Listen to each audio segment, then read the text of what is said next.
Indian team in the white shorts, who so far have scored 30 goals to naught in the tournament, are playing Germany.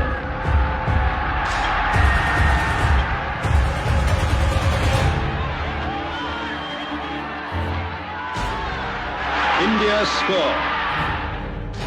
Dhyanchand, जिनकी hockey जैसे ही ball पर पड़ती थी पूरी दुनिया देखते रह जाती थी।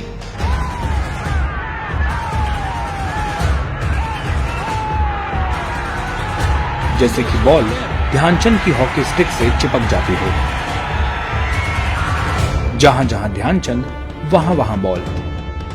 शायद इसलिए नीदरलैंड्स के ऑफिशियल्स ने एक बार ध्यानचंद की हॉकी स्टिक को तुड़वा कर देखा था कि कहीं उसमें चुंबक तो नहीं लगा। ये खौफ था भारत के हॉकी के जादूगर का। कहा जाता है कि जब 1936 में भारत ने जर्मनी को 8-1 से हराया था, तब एडोल्फ हिटलर ने ध्यानचंद को जर्मन सेना में एक सीनियर पोजीशन ऑफर की थी। लेकिन हिटलर को ना करने वाले ध्यानचंद के रहते भारतीय टीम ने 3 ओलंपिक गोल्ड मेडल अपने नाम किए थे। ध्यानचंद के बाद भी भारत की जीत का ये सिलसिला जारी रहा और हमने 5 बार और ओलंपिक्स में गोल्ड जीता। 1980 के ओलंपिक्स में गोल्ड जीतने वाली इंडियन टीम इसके बाद से खाली हाथ ही वापस आती रही। क्या वजह थी जो सोना बरसाने वाली हमारी हॉकी आज स्ट्रगल कर रही है?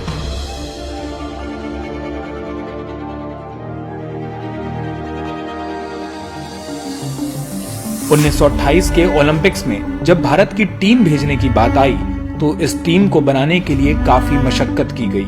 पूरे देश से खोजकर टीम बनाई गई, जिसका अहम हिस्सा थे ध्यानचंद। कई दिक्कतों और फंड्स की कमी से जूझकर इंडियन टीम एम्स्टर्डम पहुंची थी। दिक्कतों को पीछे छोड़कर इस टीम ने गोल्ड जीतकर सबको चौंका दिया था। इसके बाद शुरू हुआ जीत का सिलसिला 1956 में रुका, जब तक हम लगातार 6 गोल्ड जीत चुके थे।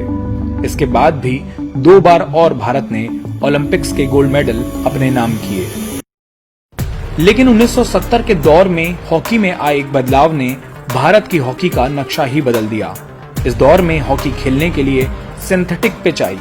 इस आर्टिफिशियल टर्फ से गेम तो तेज होता गया, लेकिन भारत की चाल धीमे होने लगी। भारत में हॉकी घास पर खेली जाती थी, इस कारण प्लेयर्स इस टर्फ को समझ नहीं सके।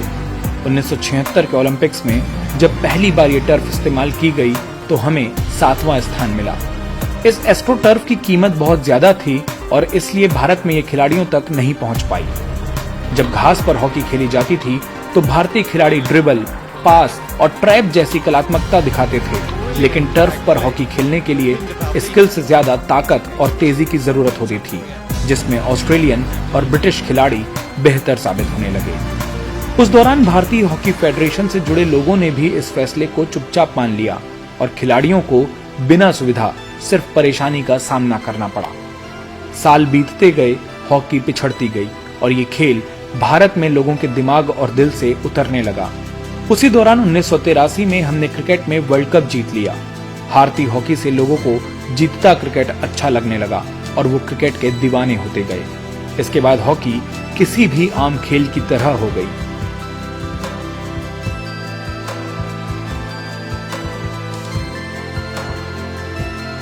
साल 2007 में आई फिल्म चक दे इंडिया से हॉकी को काफी दिन बाद एक नाम मिला।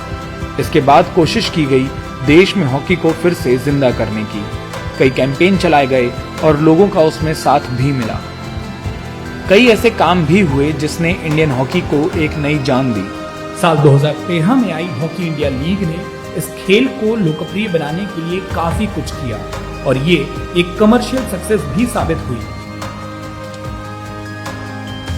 साल 2007 से लगातार भारत दुनिया की टॉप 10 हॉकी टीम में शामिल है, लेकिन अभी भी टॉप 10 से टॉप पर आना बाकी है। ये सच है कि आज हम हॉकी में काफी बेहतर साबित नहीं हो रहे हैं।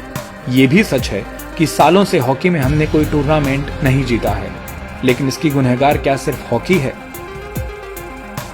लोगों ने हॉकी में हिम्मत छोड़ दी और फिर हॉकी खेलने वालों ने भी।